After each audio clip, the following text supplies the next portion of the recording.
you. The judging process, I would say, first of all, that it is a real privilege to be a judge of the Teaching Awards. It's also quite daunting because you see such wonderful practice when you go into schools, and it's, yeah, it really forms a great celebration. So what happens from the judging point of view is that we are sent the entries, and there's an awful lot of reading to do to start with, which is why the bit we've just talked about getting those entries to really come to life is really important. But as judges, we will shortlist, and we will shortlist those who we feel that we want to visit. And then we will start to arrange those visits to schools.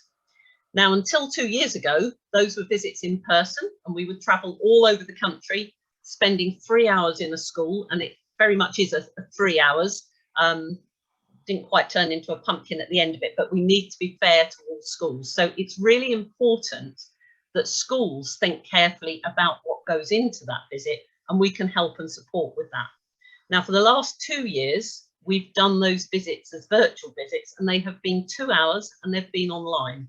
And I think as judges, when we started that process, we thought, oh, this is not going to be at all the same.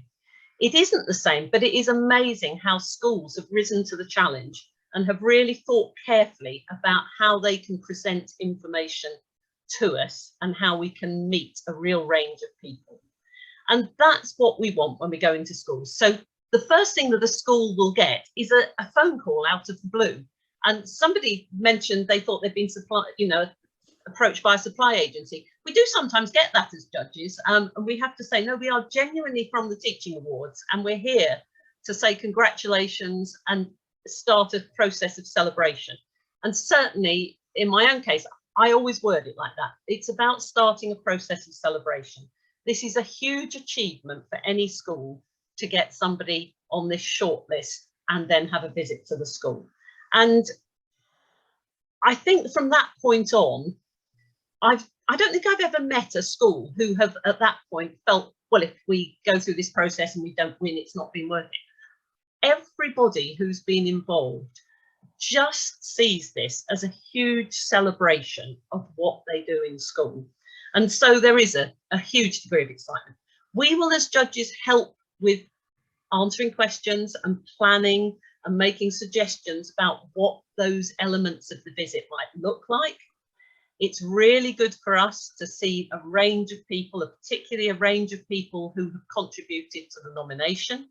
We clearly want to see the person or the team who has been nominated, and we will talk to them and often explore with them their journey to the position they're in at the moment in teaching and what makes them tick. It's really important that we get to know that person.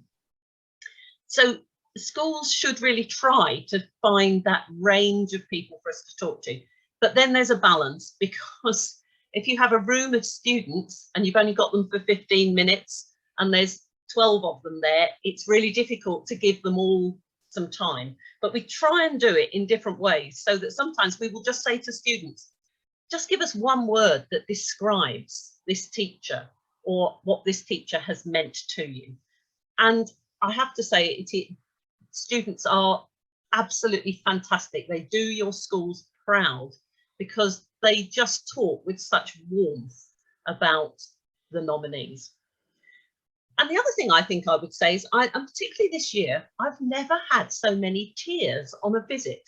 And the reason for that, I think is because when we give colleagues a chance to talk about somebody very special, they talk with such passion and such feeling. And I think a lot of them realise it's the first time they've actually articulated what someone means to them. Perhaps it's a colleague who's had a huge impact on their career.